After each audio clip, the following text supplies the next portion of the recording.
Imagine o sal simples na sua cozinha, aquele grãozinho branco que tempera sua comida.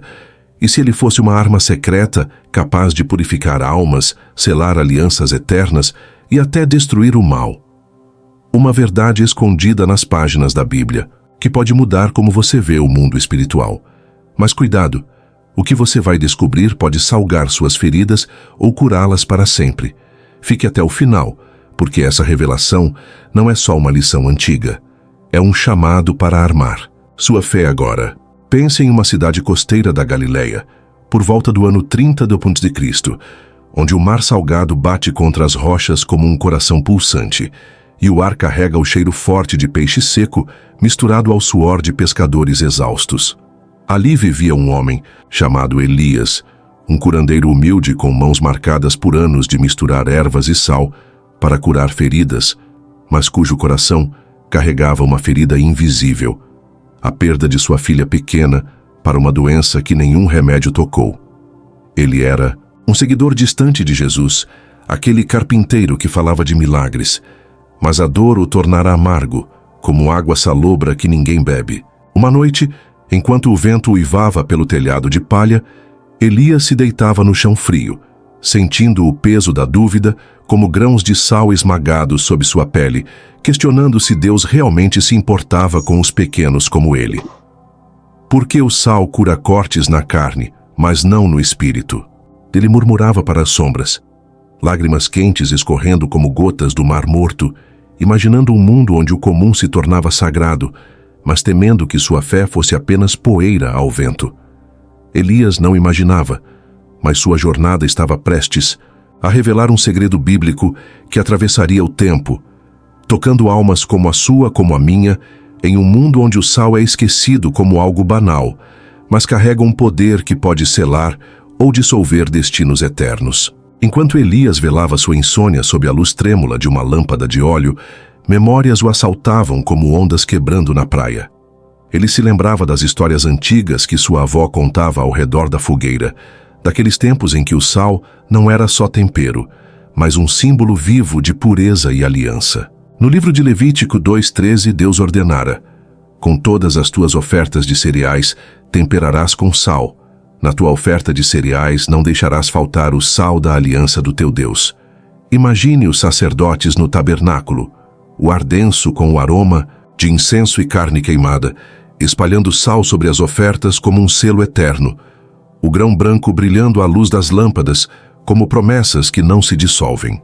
Elias sentia um arrepio ao pensar nisso, o sal em suas mãos agora parecendo vivo, pulsando com um mistério que ele nunca tocara. Mas então, a dúvida voltava como uma maré alta. Se o sal purifica, por que não salvou sua filha? Ele se levantava, caminhando pelos becos escuros, onde o sal do mar grudava na pele, sentindo o vento salgado como um sussurro de acusação, imaginando se Deus usava o sal não só para preservar, mas para julgar. Uma reviravolta veio ao amanhecer, quando um viajante, um seguidor de Jesus chamado Mateus, parou na vila e falou de como o mestre chamara seus discípulos de sal da terra, em Mateus 5:13, não como algo comum, mas como uma arma que dá sabor ao mundo e o preserva da podridão. Se o sal perder o sabor, com que se há de temperar?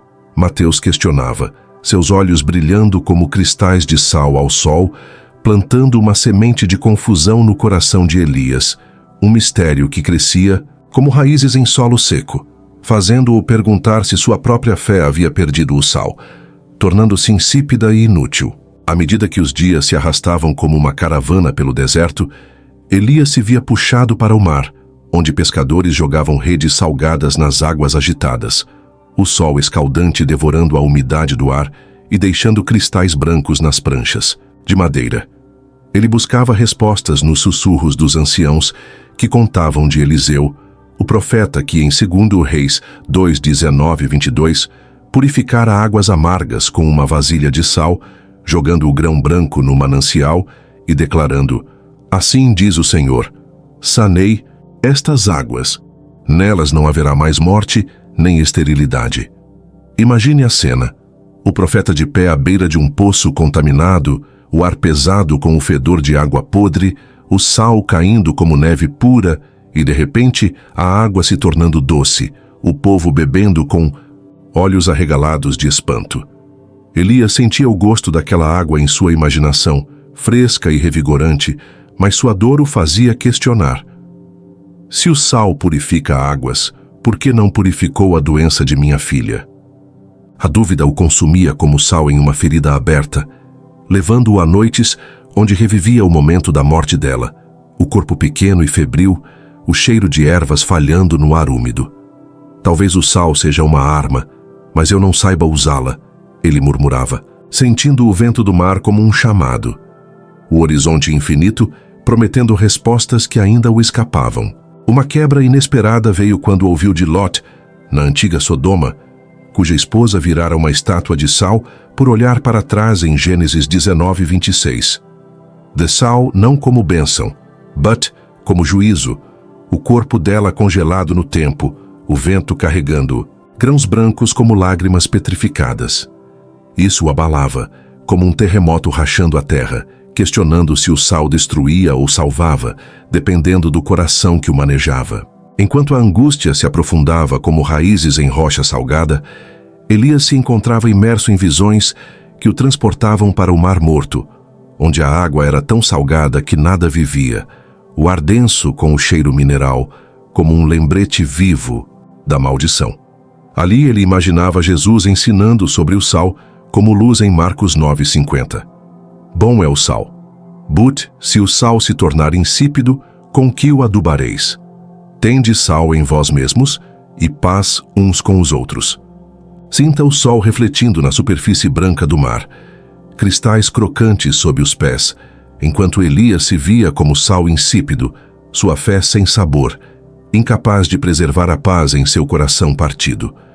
A tensão crescia como uma tempestade no horizonte, fazendo-o cair de joelhos na areia salgada, o gosto amargo na boca misturado às lágrimas, clamando por clareza. É o sal uma arma espiritual ou apenas poeira? Ele gritava para o vento, sentindo o peso de alianças antigas, como em Números 18:19, onde Deus prometia uma aliança de sal perpétua com os levitas, o grão branco selando promessas que não se corrompem. Uma inserção de uma antiga lenda rabínica ecoava em sua mente, falando de sal como símbolo de imutabilidade, usado em oferendas para lembrar que Deus preserva o que é eterno. Isso o cortava como uma lâmina, o dilema fervendo, como água salgada ao sol, levando-o a questionar se sua perda não era um teste para encontrar o sal em si mesmo. No clímax de sua busca, Elias se via sozinho na praia ao amanhecer. O sol nascendo como uma bola de fogo sobre as águas, o ar fresco carregado de sal e o canto distante de gaivotas. Ali, ele revivia a visão de Jesus curando com palavras que temperavam almas, e de repente uma reviravolta. Em Colossenses 4:6, Paulo exortava: A vossa palavra seja sempre agradável, temperada com sal, para saberdes como deveis responder a cada um. O sal não era só físico, era uma arma para a língua, para o coração, purificando palavras e relacionamentos. Elias sentia o gosto disso em sua boca, como grãos dissolvendo, quebrando o padrão de amargura com uma onda de revelação, fazendo-o perceber que o sal espiritual curava o que o físico não podia, sua dor, transformada em testemunho. Deus usa o sal para preservar, não destruir, uma voz interna sussurrava, o alívio inundando-o como ondas salgadas lavando feridas. Finalmente, Elias espalhava sal nas águas do mar como um ato de fé, sentindo sua alma purificada, anos depois, compartilhando a história como se fosse um segredo proibido, lembrando que o sal é uma arma contra a podridão espiritual, selando alianças e temperando vidas. A Bíblia, em sua profundidade oculta, revela que o sal não é banal. É divino, capaz de transformar o comum em eterno. E você, já sentiu o sal de suas lágrimas como uma arma espiritual? Se essa história te tocou, é porque ela precisava chegar até você. Um lembrete de que Deus tempera nossas vidas com sal para nos preservar na eternidade. Inscreva-se no canal, mas só se tiver coragem de salgar sua fé. Deixe nos comentários, você usa o sal como arma espiritual? porque no fundo, todos nós somos grãos em suas mãos, esperando ser espalhados para dar sabor ao mundo.